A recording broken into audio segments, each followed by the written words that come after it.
আসসালামু আলাইকুম বন্ধুরা, আমি মোহাম্মদ সাইফুল্লাহ। আজ আরেকটি নতুন ভিডিও নিয়ে আসলাম তোমাদের স্বপ্নের পর্যটন কেন্দ্র নিঝুম দ্বীপ নিয়ে। এ যেন প্রকৃতির আঁকা এক জীবন্ত ক্যানভাস। হাতিয়ার নিঝুম দ্বীপ, চারদিকে সবুজ কেওড়া বন, দূরে নীল সমুদ্রের ঢেউ, আর স্নিগ্ধ বাতাসের স্পর্শে মন হারিয়ে যায় এক অন্য জগতে। ভোরের সূর্যোদয় আর সন্ধ্যার লাল আভায় দ্বীপটি যেন নতুন রূপে সেজে ওঠে।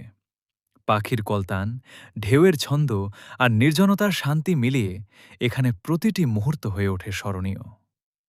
শহরের কোলাহল থেকে দূরে নিঝুম দ্বীপ শুধু একটি পর্যটন কেন্দ্র নয়, এটি প্রকৃতি প্রেমীদের জন্য এক টুকরো স্বর্গ। একবার এলে বারবার ফিরে আসতে ইচ্ছে করবে এই অপার সৌন্দর্যের টানে। চলে আসুন চেয়ারম্যান ঘাট, সেখান থেকে হাতিয়া মূল শহরে। শহরের পাশে সমুদ্রের সৌন্দর্য দেখে চলে আসুন মুক্তাদিয়া ঘাট, সেখান থেকে নৌকাযোগে চলে আসুন নিঝুম দ্বীপ। তবে হ্যাঁ, সৌন্দর্য দেখতে চাইলে মোটরসাইকেল আনতে যেন ভুল না করেন। ভিডিওটি ভালো লাগলে শেয়ার, লাইক ও কমেন্ট করতে ভুলবে না কিন্তু। শুভকামনা থাকলো সবার জন্য।